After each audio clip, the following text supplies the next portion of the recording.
Para ser puntuales y así también poder acabar a tiempo, vamos a comenzar, aunque estemos un poco menguados, pero irá creciendo el número y en el momento culminante, que será la Eucaristía, si Dios quiere, pues nos encontraremos todos.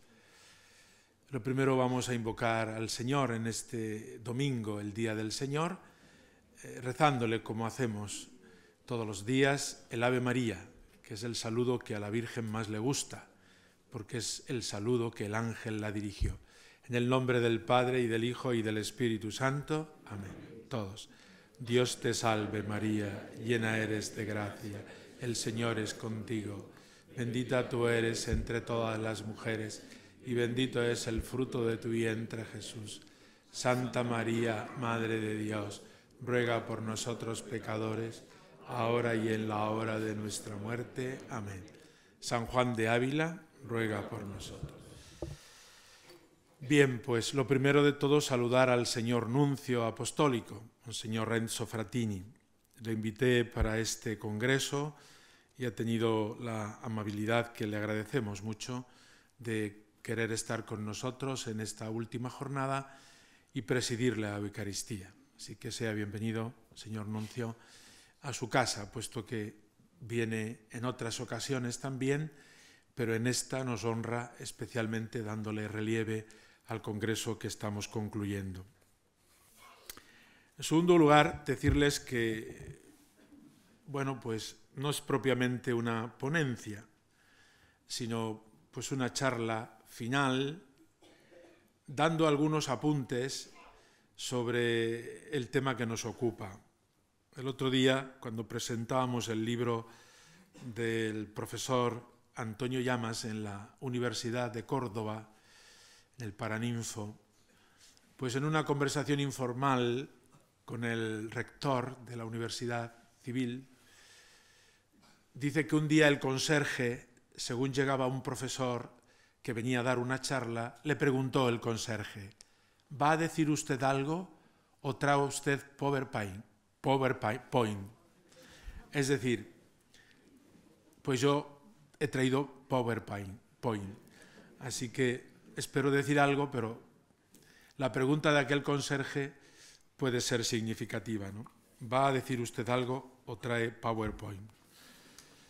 Digamos lo que podamos con la ayuda del PowerPoint. En primer lugar, hay una pregunta que yo me he hecho y que en estos días y en otras lecturas que he ido haciendo he encontrado cierta respuesta. ¿Quién es doña Catalina Fernández de Córdoba y Enríquez?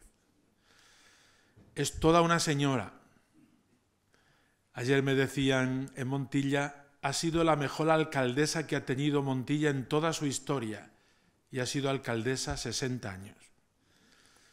Doña Catalina Fernández de Córdoba y Enríquez es sobrina nieta del gran capitán. Ella vive desde el año 1495, finales del siglo XV, hasta 1569. Coincide en la muerte pocos meses después del santo maestro Ávila. Ella es viuda, marquesa de Priego y condesa de Feria. Al ser viuda, pero una mujer de la casa de Aguilar, que vive en Montilla y que tiene distintos títulos nobiliarios, se le ve que es una mujer enormemente influyente en la sociedad de su época. Y con buena vista, hay mujeres que tienen muy buena intuición, pues le echó el ojo, diríamos, a San Juan de Ávila, que andaba por estas tierras, en el sentido de que ayudara a su hijo Pedro, que murió muy pronto, pero eso se supo después, para que en la boda y antes de la boda y después ya de casados con doña Ana Ponce de León les ayudara a vivir cristianamente. Esta fue la intención por la que doña Catalina Fernández de Córdoba llamó a Juan de Ávila. Y esta es la razón por la que Juan de Ávila entra en contacto con Montilla.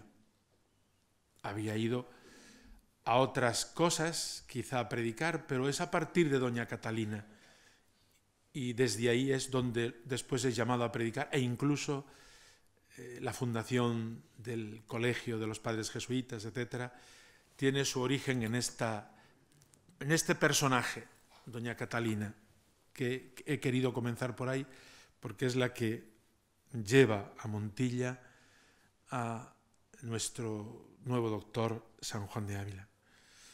Él se toma en serio este encargo y vive en Montilla, no sabemos dónde al principio, pero sirve a doña Catalina en esas tareas que le encomienda y se hace amigo de su hijo don Pedro y de su mujer, la de don Pedro, doña Ana Ponce de León.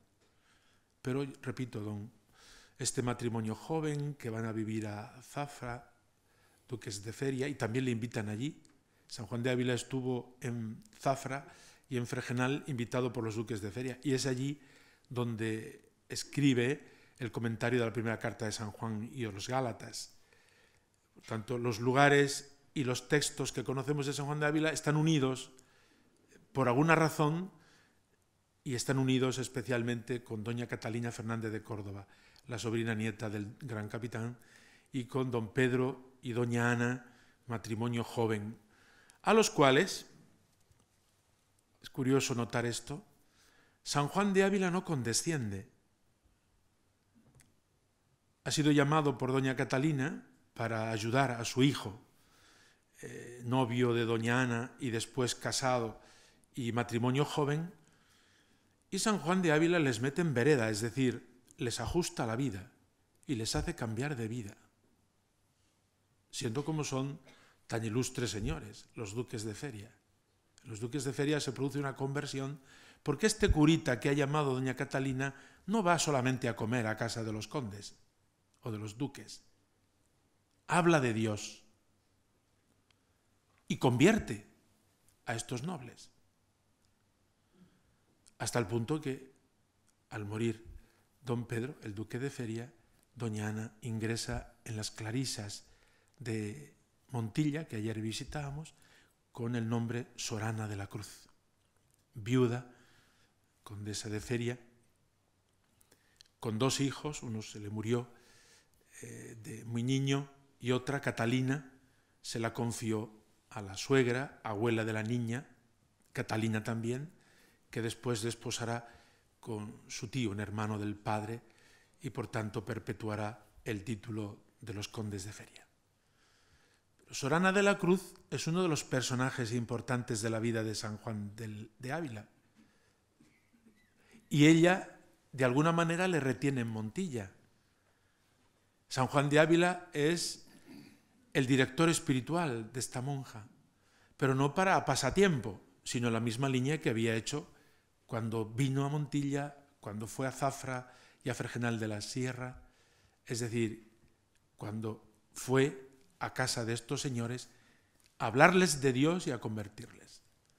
San Juan de Ávila trataba con ricos y pobres, con nobles y campesinos, pero su tarea la tenía muy clara, era cura, antes que nada. Y se notaba, y bien que se notó, en casa de los marqueses de Priego y en casa de los duques de Feria, porque les cambió la vida. Es importante esto tenerlo en cuenta, porque esta es la razón por la que cuando él, ya enfermo, busca como un remanso, se va a la casa que ayer visitamos. Por supuesto, la marquesa de Priego, encantada de que hubiera vivido en el palacio, pero San Juan de Ávila prefirió vivir en las traseras de palacio, donde vivían los criados, diríamos, de este palacio, que es prácticamente lo poco que queda del palacio de los marqueses de Priego, esta casa y algo más que ayer veíamos, ¿no? A mí me llama la atención porque me he preguntado, bueno, ¿y por qué vino a Montilla este señor? ¿Quién le llamó a Montilla? ¿A qué fue a Montilla? ¿Quién está en el origen? Está doña Catalina Fernández de Córdoba. Y nos cabría pensar, bueno, pues fue allí y se aburguesó, valga la expresión, aunque sea impropia de la época. Pues no, fue a casa de doña Catalina y la convirtió. y fue a casa de los marqueses, de los duques de Feria, don Pedro y doña Ana, y los convirtió. La presencia de un sacerdote, si va de sacerdote, en tono de sacerdote y de cura, convierte también a los nobles, como ha convertido a muchos curas, como ha convertido a muchos laicos y personas consagradas. Realmente la vida de un santo produce conversión en su entorno.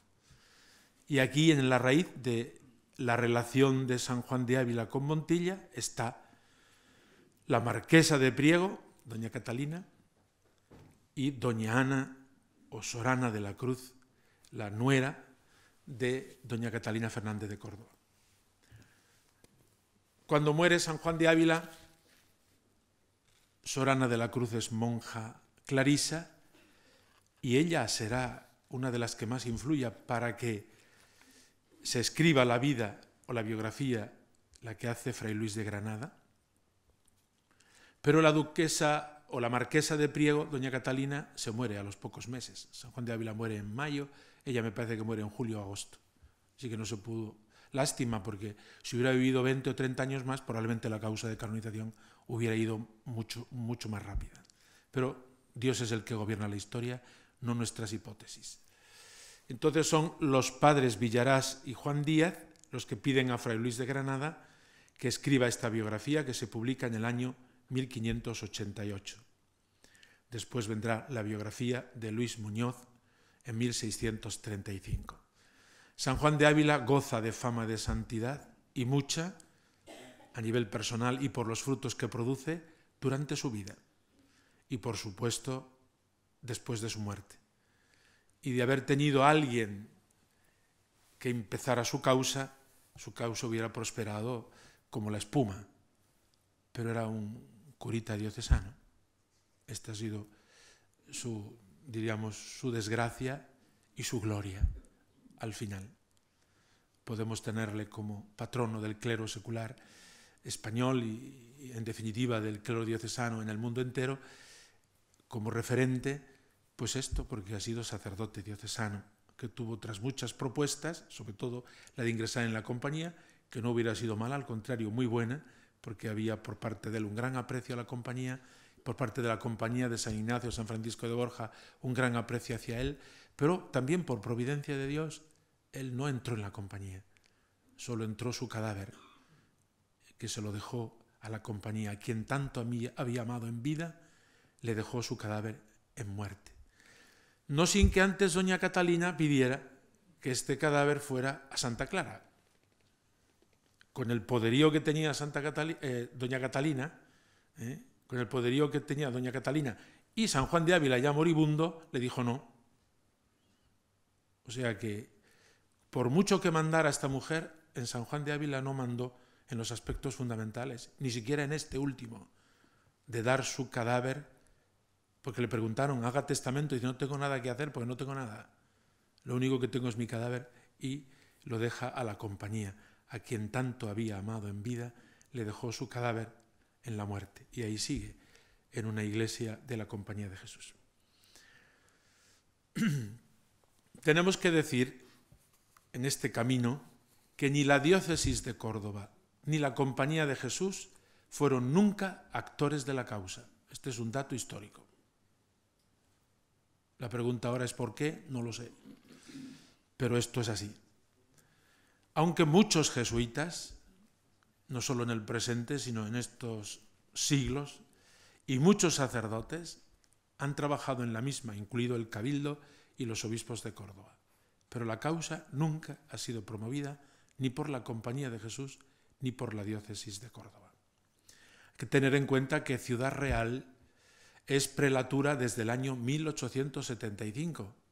Hasta esa fecha, todo el territorio de la actual provincia de Ciudad Real y gran parte de la actual provincia de Albacete era diócesis de Toledo. Por tanto, Almodóvar del Campo era diócesis de Toledo. Y la diócesis de Ciudad Real existe, nos asuste, desde 1980. O sea que es recientísima. Por tanto, la diócesis de Ciudad Real no pudo ser nunca actora de la causa. Los de Almodóvar sí.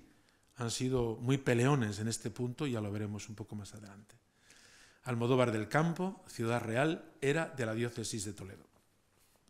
Y en 1623, la Congregación de San Pedro Apóstol de Presbíteros Naturales de Madrid, tengamos en cuenta que Madrid entero, toda la provincia de Madrid, es también diócesis de Toledo, entonces, y que los curas de Madrid son de la diócesis de Toledo. Inician la causa a instancias de algunos sacerdotes andaluces, porque hay conexiones entre esa congregación de San Pedro Apóstol de Presbíteros Naturales de Madrid y el Cabildo de Córdoba. Yo pongo ahí quizá de Córdoba, en algún lugar he leído que eran clérigos cordobeses los que instaron a los presbíteros naturales de Madrid a que empezaran la causa. Y la empezaron, con mucha decisión. Empezar una causa, y más en aquella época, que significaba pues tener que gastar dinero en el postulador, en todos los procesos, en las declaraciones, en los tribunales, en los notarios. Una causa de canonización entonces era mucho más cara que hoy, que tenemos más medios. En 1623, por tanto, relativamente pronto, comienza este proceso. Pero sufre un siglo de silencio. En ese momento se hace la causa, se hacen los procesos informativos diocesanos correspondientes en Almodóvar, Montilla, Córdoba, Toledo, etc. Y se envía a Roma. Pero aquí sucede también algo providencial, y es que todo aquello que se envió a Roma se perdió en la congregación. No se ha encontrado ni en el Archivo Secreto Vaticano, ni en la Congregación de Ritos, ni en la Congregación de las Causas de los Santos. Menos mal que había copia en los archivos diocesanos y se ha podido recuperar casi todo. Todo no, porque como no sabíamos lo que era, pero casi todo. Y en 1731, un siglo después, ahí hay un siglo de silencio, que uno se pregunta, pero bueno, ¿y nadie se ocupa de este hombre y de su causa?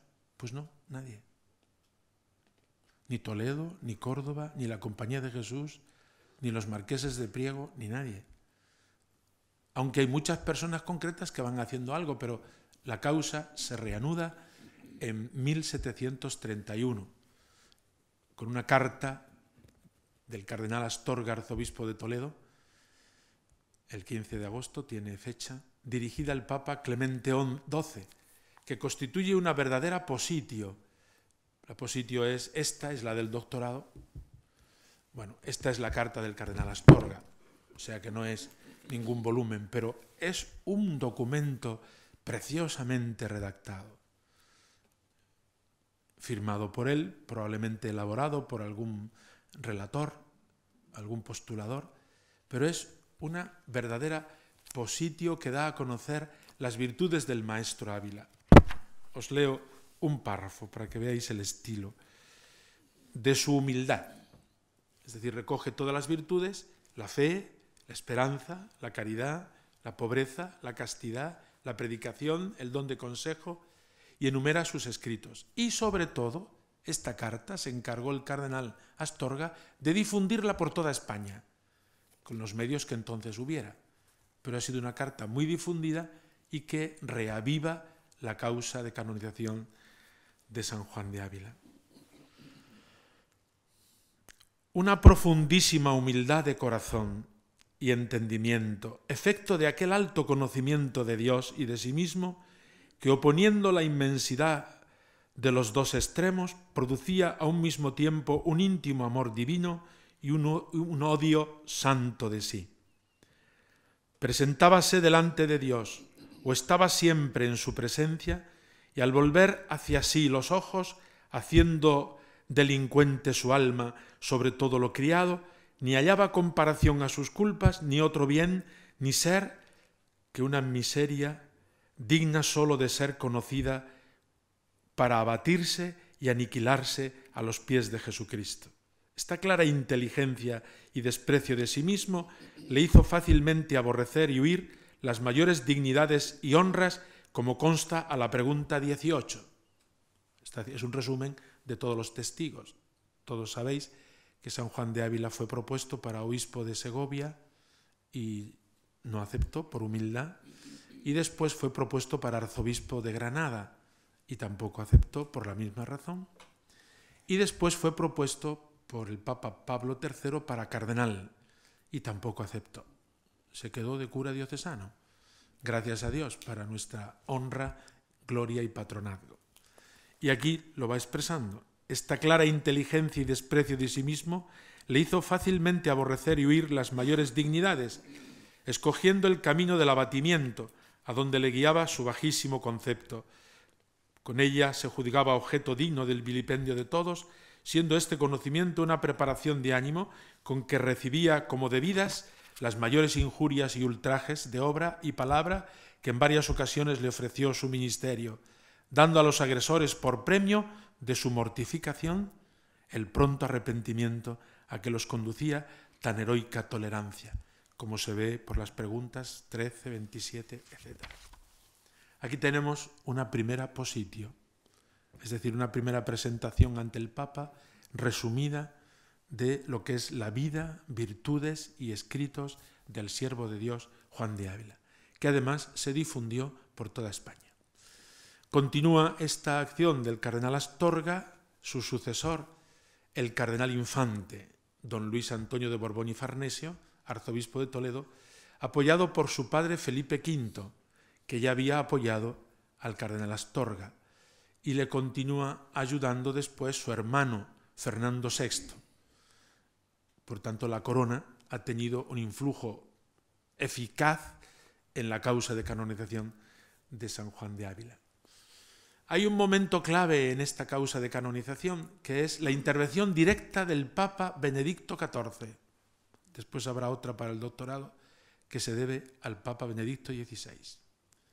Es el Papa Benedicto XIV, Papa Lambertini, el que da el decreto con fecha 3 de abril de 1742, por el que ya en adelante nadie vuelva a preguntar sobre el proceso de la Inquisición. Durante ese siglo fue muy latoso el camino de ida y vuelta a Sevilla, preguntando ¿y qué ha sido? ¿Y por qué? ¿Y mándennos los papeles de la Inquisición? ¿Y cuáles fueron los cargos? ¿Y por qué? Ahí se nos va el siglo entero en eso, con gastos enormes, gracias a que aquí la corona lo respaldó, con gastos enormes, pero ya por fin Benedicto XIV, que es el papa jurista por excelencia en este tema precisamente de los procesos de canonización y que ha fijado normativa ya que dura hasta el día de hoy y para siempre, él se tomó en serio la lectura de este tema y dictó un decreto que abre la puerta al proceso de canonización de San Juan de Ávila, porque por decreto del Papa, que nadie en adelante dude de que es santo en su doctrina, en su vida, y que nadie más vuelva a preguntar por el tema de la Inquisición en Sevilla. Bueno, que pregunte quien quiera a nivel de investigación. Se refiere a nivel de proceso, que no sea ya nunca más un obstáculo. El rey Fernando VI ha tenido un influjo decisivo en este paso, porque es el que se lo pide a instancias de su hermano, el cardenal infante don Luis de Borbón. Y Juan de Ávila es beatificado el 6 de abril de 1894 por el Papa León XIII con la bula Apostolicis Operaris. Lograr esta meta fue algo grandioso, de manera que se celebraron fiestas por toda la Iglesia, en Almodóvar, en Montilla, en los lugares propios, en la diócesis de Córdoba y en la diócesis de Toledo, por esta beatificación. Pero al conseguir esta meta se produjo un descenso y hemos de pasar otros 50 años casi de silencio. No porque no hubiera trabajo, que lo hubo y lo fueron haciendo, sino porque decayó notablemente ese espíritu, ¿no? ¿Qué decir? No sé si está... No, pues es un dato que se me ha pasado, pero lo tengo en los folios, que en todo este camino los de Almodóvar han tenido un gran influjo y un gran trabajo. Los de Almodóvar se han interesado siempre y mucho por la causa de su paisano Juan de Ávila. desde el principio hasta el final, cuando fueron, por ejemplo, expulsados los jesuitas de España en el año 1767, pidieron el sepulcro de San Juan de Ávila para Almodóvar, que no se lo concedieron gracias a la mediación del alcalde de Montilla ante el rey Carlos III, que no favoreció para nada la causa, que expulsó a los jesuitas de España, etcétera. No voy a decir más agravios del rey Carlos III, pero que en la causa de San Juan de Ávila favoreció que el cuerpo permaneciera en Montilla. Más tarde, los de Almodóvar escriben al rey Carlos IV para promover la causa y contribuyen a la edición de las obras de Ávila. Y en 1862 viene el ministro general de los Trinitarios a Almodóvar, porque Almodóvar del Campo es la patria, también nació allí San Juan Bautista de la Concepción, que son parientes, San Juan de Ávila y él. Entonces los trinitarios, al visitar a San Juan Bautista de la Concepción, le encargan los de Almodóvar. ¿Y por qué no se encargan los trinitarios de la causa de San Juan de Ávila? Que no tenemos padrino. Y los trinitarios se lo tomaron en serio y con ellos llega la beatificación. Por tanto, la orden trinitaria ha tenido en este sentido un gran influjo en la beatificación de San Juan de Ávila, aunque solo sea por parentesco entre San Juan Bautista de la Concepción y San Juan de Ávila. Bien, después de la beatificación hay como un descenso, los mismos trinitarios como que rebajan su tensión y ya han conseguido lo que tenían que conseguir. En todo esto hay muchas personas que van sucediendo, y superiores o ministros generales y provinciales y postuladores y tal, y ese decaimiento hace que solo cuando llega la posguerra española, en los años 40, con un gran fervor en todas las diócesis de España después del martirio de tantos jóvenes y de tantos sacerdotes, crece en las filas de Acción Católica las vocaciones al sacerdocio, y es al sacerdocio diocesano. Estamos como en la edad de oro del sacerdote diocesano en España. Década de los 40 y década de los 50. A nivel de apostolado seglar, la Acción Católica, a nivel de vocaciones, especialmente vocaciones sacerdotales, al sacerdote diocesano secular, pero también a muchos carismas en la Iglesia. Todas las congregaciones conocen en esa época un gran florecimiento vocacional. Y es en ese contexto en el que el Papa Pío XII proclama a San Juan de Ávila Principum apud Deum Patronum Cleri Seculari Hispani, por el breve Dilectus Filius, a petición del cardenal Parrado, arzobispo de Granada. Tengamos en cuenta que no existe todavía la Conferencia Episcopal Española, existe la reunión de todos los arzobispos presididos por el arzobispo de Toledo. Eso se llama la Conferencia de Metropolitanos, presididos por el primado. Y por suscripción de los sacerdotes diocesanos de toda España se compra la urna que actualmente contiene sus reliquias. Una urna que me contó el padre Matías.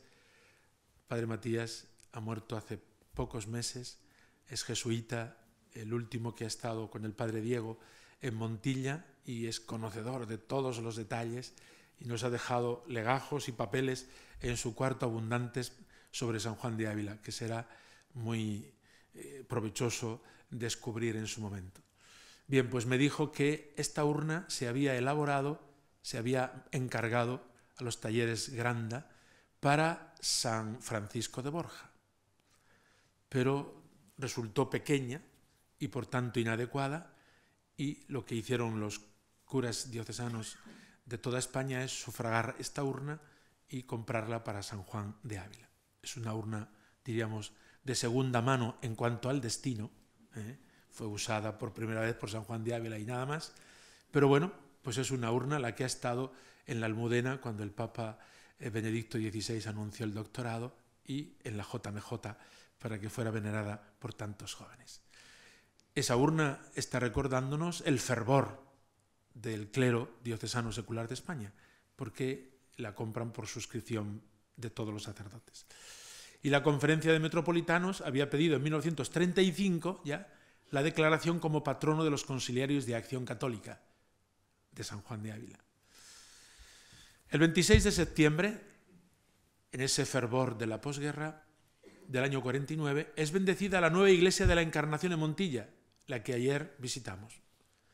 y son trasladados los restos de la anterior iglesia del Colegio de los Padres Jesuitas a esta nueva iglesia, después de una procesión por todo Montilla, con Fray Albino como obispo de Córdoba.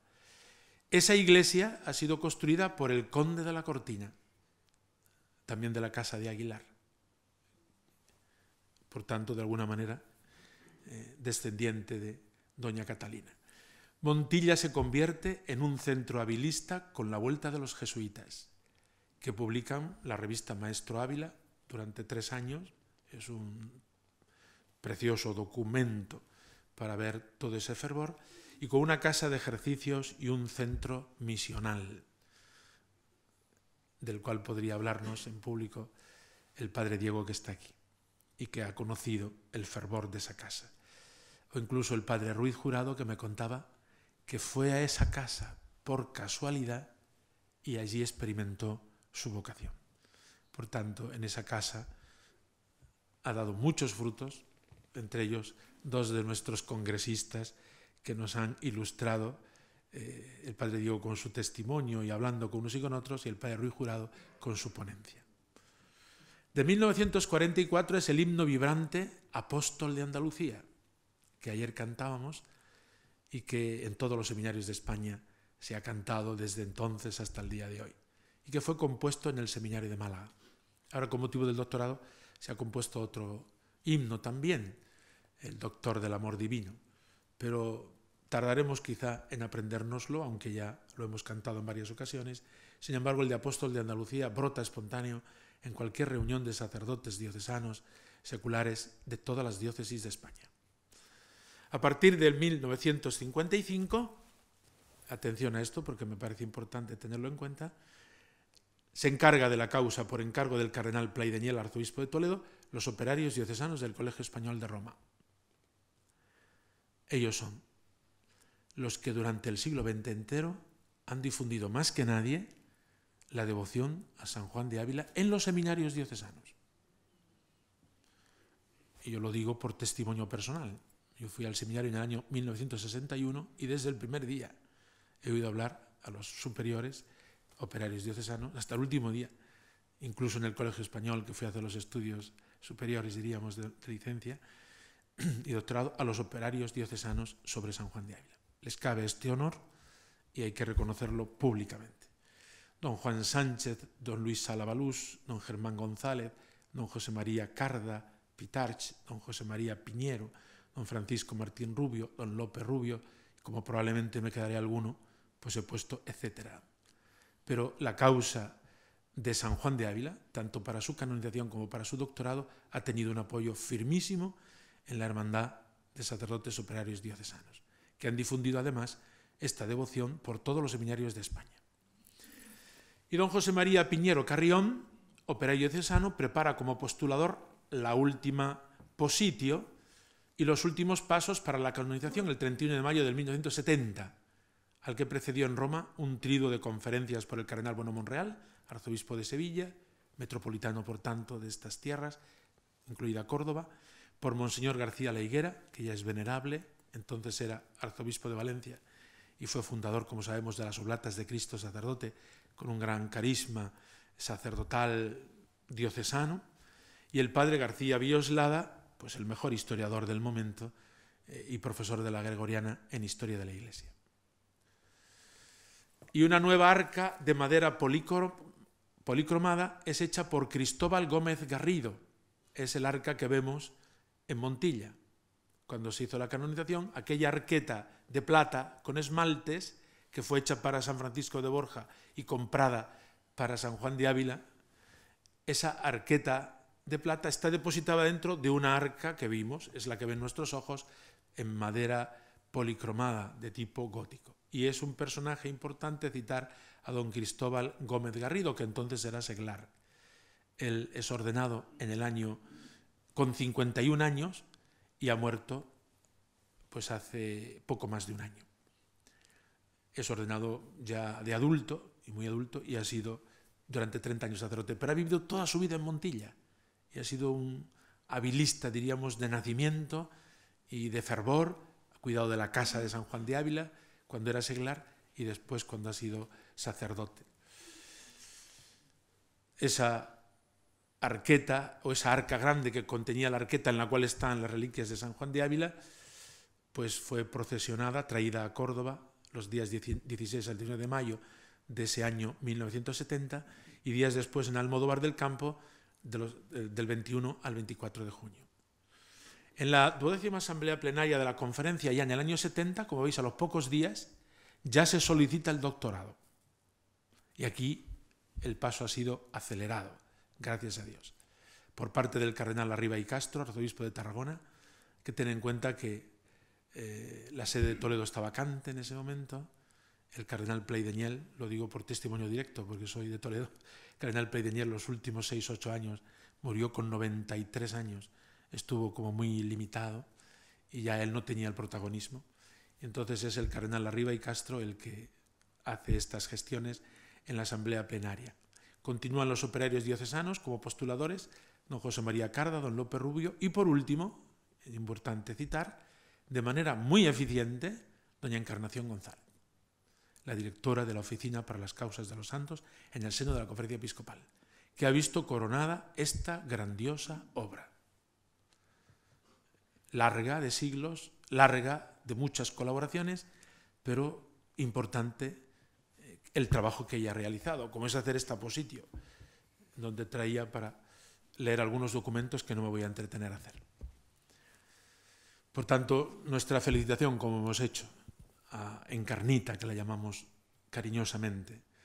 Ella es de la institución teresiana, doctora en historia, y ha trabajado tenazmente hasta la consecución de este doctorado que celebramos todos el pasado 7 de octubre del año 2012 en la Plaza de San Pedro.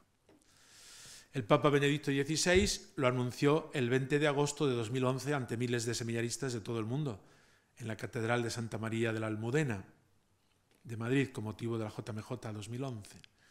Ese anuncio está en Rome Reporter, lo hubiera incluido aquí para que lo viéramos, pero bueno, no me ha dado tiempo.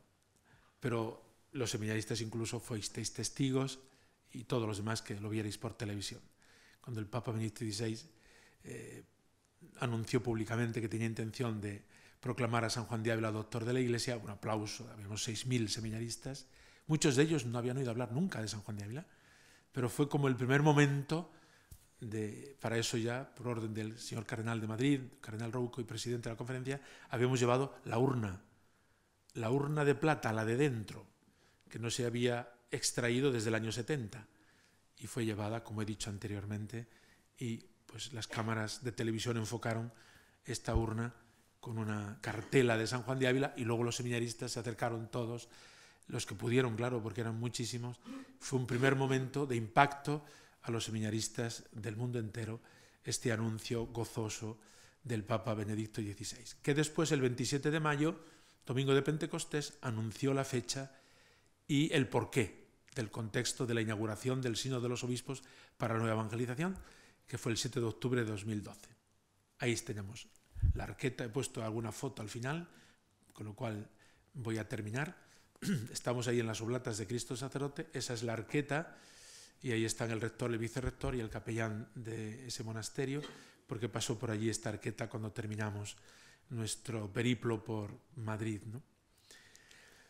Estas fueron las palabras del Papa Benedicto, ¿no? Breves pero solemnes, nos acogiendo el deseo de muchos hermanos en el episcopado y de muchos fieles del mundo entero, tras haber tenido el parecer de la Congregación para las Causas de los Santos, tras haber reflexionado largamente y habiendo llegado a un pleno y seguro convencimiento, con la plenitud de la autoridad apostólica declaramos a San Juan de Ávila, sacerdote diocesano, y a Santa Hildegarda de Bingen, monja profesa de la Orden de San Benito, doctores de la Iglesia Universal, en el nombre del Padre y del Hijo y del Espíritu Santo. No tengo nada que añadir, simplemente aplaudir como hicimos todos aquel día en la Plaza de San Pedro. Sin embargo, yo personalmente he repetido allí, aquí y en todas partes que San Juan de Ávila es clericus cordubensis, y lo explico un poco mejor, muy brevemente ya, como epílogo de esta charla. Lo digo porque en todas las posiciones, en todas las positios y en todos los documentos, a lo más que se llega es a decir presbiter diocesanus. Hay que decir de dónde. Es decir, un religioso, una religiosa o cualquier persona consagrada se le pregunta, ¿y usted de qué congregación es? Y te responden, yo soy, y te dice de dónde es. Y lo dice con sano orgullo. Pues con un presbítero diocesanus la pregunta es, ¿de dónde? Porque presbítero diocesano se es de un sitio. No se es presbítero diocesano. Es decir, es igual que si en las posiciones pusiera fulanito o fulanita de tal y de tal religioso. No, se dice de qué orden es. Por eso incluso en la bula, que antes hemos escuchado, se dice, declaramos a San Juan de Ávila sacerdote diocesano. Hay que poner de dónde es, porque sacerdote diocesano, el sacerdote diocesano es de dónde, de un sitio. La pertenencia a un presbiterio, de un presbítero, califica la vida, la espiritualidad, el estilo pastoral de un cura diocesano. El texto que he puesto ahora, que va a servir de referente, es del Magisterio de la Iglesia, Pastores Dabo Vobis, número 31. Y ahora lo leeré y lo comento brevemente. San Juan de Ávila ayuda a romper ese molde en el que todavía quizá vivimos de santo, lo que se dice santo es el religioso, la religiosa. El cura diocesano, mira, si le toca algo, bien, pero... Y al seglar ya ni digamos, ¿no? San Juan de Ávila ayuda a romper ese molde y amplía el horizonte y nos enseña que la santidad de un sacerdote puede darse en el clero secular, como se ha dado en él y en tantos otros, más aún. Él es el patrono del clero secular español, desde que el Papa Pío XII lo proclamara como tal el 2 de julio de 1946. En este sentido, si saco este punto añadido, tiene su gran importancia en la etapa que se inaugura ahora, diríamos, de San Juan de Ávila, doctor de la Iglesia Universal. Me comentaba el otro día don Juan Esquerda, Bifé, que ha estado hace un mes en un encuentro de los directores espirituales de todos los seminarios del Brasil y que allí los directores espirituales le decían, pero si es que el sacerdote diocesano no tiene una espiritualidad. De manera que los curas hoy, pues como que tienen que buscar alguna espiritualidad, o en un movimiento, o en un grupo, o donde sea. Porque, ¿cómo no ser santo? Y lo de cura diocesano no da para eso. Entonces me apunto a lo que sea. Aquí viene San Juan de Ávila, para decirte que se puede y se debe ser santo siendo cura diocesano secular. Cada uno sea santo con el carisma que haya recibido. Si ha recibido el de ser religioso, religiosa, o de un instituto secular, o de este carisma, incluso de los sacerdotes diocesanos, en esta asociación, movimiento, no estamos en contra de nadie, porque todo eso enriquece y embellece a la Iglesia. Pero permitidme que diga que el ser sacerdote diocesano tiene una identidad propia y por tanto una fisonomía propia y una espiritualidad propia que no se contrapone a nadie. Sencillamente tiene un perfil propio. Cuando fue proclamado patrono eran los años de la posguerra en España, donde tantos testigos del amor más grande derramaron su sangre por amor a Cristo y a su sacerdocio. Eran los años del despertar del laicado, de un laicado consciente de su identidad cristiana, de su llamada a la santidad y de su inserción en el mundo. Y en ese clima tan diocesano surgieron abundantes vocaciones al sacerdocio diocesano y a otros muchos carismas. La sangre de los mártires fue semilla de muchos y nuevos cristianos, seglares, consagrados y presbíteros. La rica doctrina sobre el sacerdocio ministerial de los papas del siglo XX, que desemboca en el Concilio Vaticano II y en Pastores Dabo Vobis, y la floración de vocaciones sacerdotales en España, encontraban en San Juan de Ávila un referente claro de cuál es la identidad del presbítero diocesano secular, vinculado a una diócesis. ¿A cuál? A la de Córdoba, en su caso. Cada uno de los demás presbíteros a la suya. Formando un presbiterio bajo la presidencia de un obispo, participando del carisma episcopal, con amplitud misionera de Iglesia Universal. Todos estos perfiles que han salido estos días al hablarnos de San Juan de Ávila. Todo un modelo de vida sacerdotal que los sacerdotes diocesanos seculares encuentran en San Juan de Ávila. Un sacerdote diocesano secular está incardinado en una diócesis concreta para no ser un clérigo vago. La palabra vago no significa holgazán, sino que no tiene vinculación.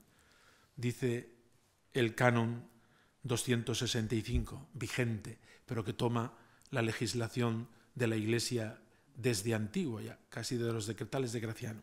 Dice así: es necesario que todo clérigo esté incardinado en una iglesia particular, en una diócesis, o en una prelatura personal, o en un instituto de vida consagrada o sociedad que goce de esta facultad, de modo que de ninguna manera se admitan los clérigos acéfalos o vagos. Bueno, pues San Juan de Ávila es clericus cordubensis. Ya me cita todo el mundo, dice, como dice el obispo de Córdoba. No, no, es que lo es. Es que es clérigo de Córdoba. Y yo, con todos mis respetos a todos los documentos, incluso pontificios, me parece que en el futuro hay que añadir clérigo de la diócesis de Córdoba. Porque el ser de una diócesis, como estoy diciendo, es un dato que perfila y dibuja la espiritualidad, la teología y el ministerio pastoral de un sacerdote. Por eso termino con este texto que comento brevemente. En este sentido, dice Pastor Dubois, la incardinación no se agota en un vínculo puramente jurídico, sino que comporta también una serie de actitudes y de opciones espirituales y pastorales que contribuyen a dar una fisonomía específica a la figura vocacional del presbítero. Es necesario que el sacerdote tenga la conciencia de que su estar en una iglesia particular constituye por su propia naturaleza un elemento calificativo para vivir una espiritualidad cristiana. Por ello, el presbítero encuentra, precisamente por su pertenencia y dedicación a la iglesia particular, una fuente de significados, de criterios de discernimiento y de acción que configuran tanto su misión pastoral como su vida espiritual. Clericus cordubensis no es un título exclusivo ni excluyente. Es un título, ya lo he dicho y lo cito, que le confiere, diríamos, o le da, y así le nombra el Papa Pablo III, cuando le confía el patronato de la Universidad de Baeza, a Juan de Ávila, clérigo de la diócesis de Córdoba, maestro y predicador. Y allí dice en latín, clericus cordubensis. O sea que no es un neologismo que me he inventado yo, sino que está en los documentos de la Iglesia.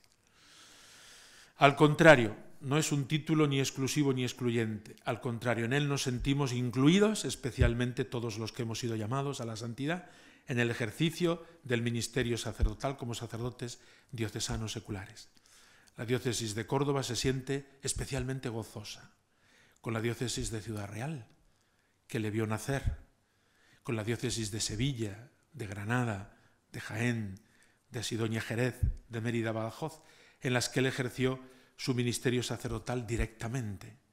Toda la Iglesia se goza del acontecimiento de su doctorado y de tener a esta figura tan egregia, porque su doctrina es eminente y su influjo universal. Quiera Dios que esta nueva etapa, que se inaugura con la declaración de San Juan de Ávila como doctor de la Iglesia Universal, sea una etapa de progresivo conocimiento del nuevo doctor a escala planetaria, en todo el universo global en el que hoy vivimos. Será un estímulo para todos en el camino de la nueva evangelización. Muchas gracias.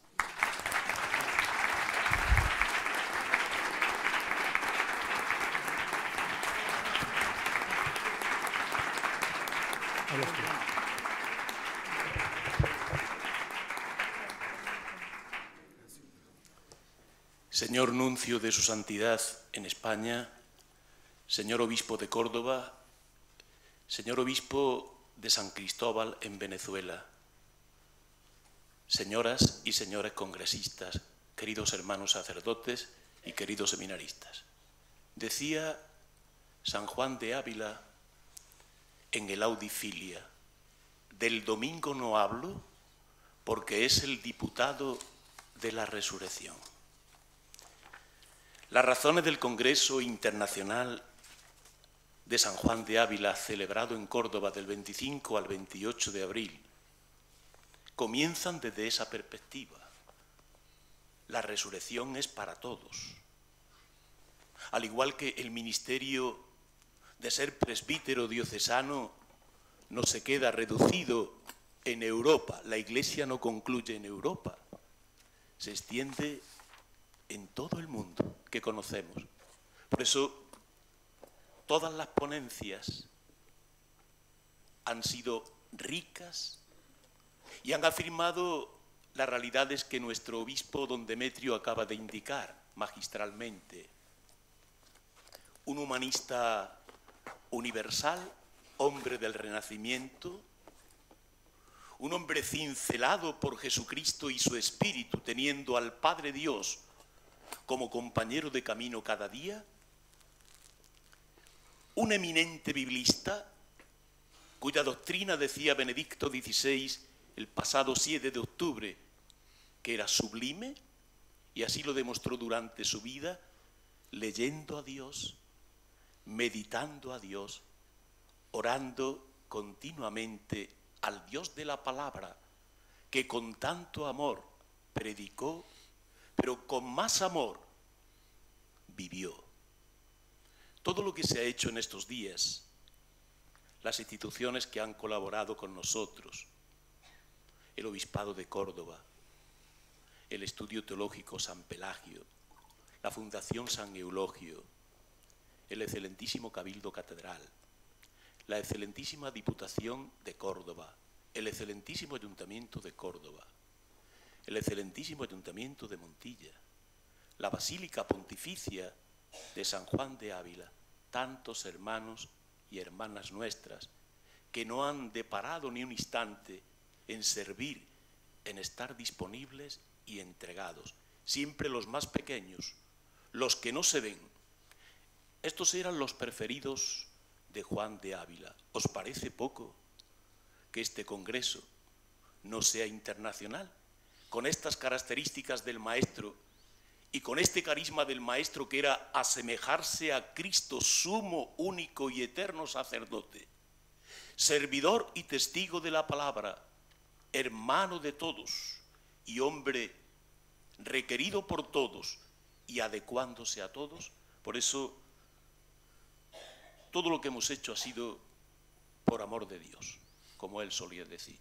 Y yo he sentido personalmente con tantas personas, con mi compañero Juan Aranda en toda la coordinación del Congreso, que el doctor de la Iglesia, San Juan de Ávila, que es universal, ha estado presente en cada una de las mentes y en cada uno de los corazones que hemos vivido estos días preciosos en Córdoba. Que Dios os lo pague a todos y muchísimas gracias.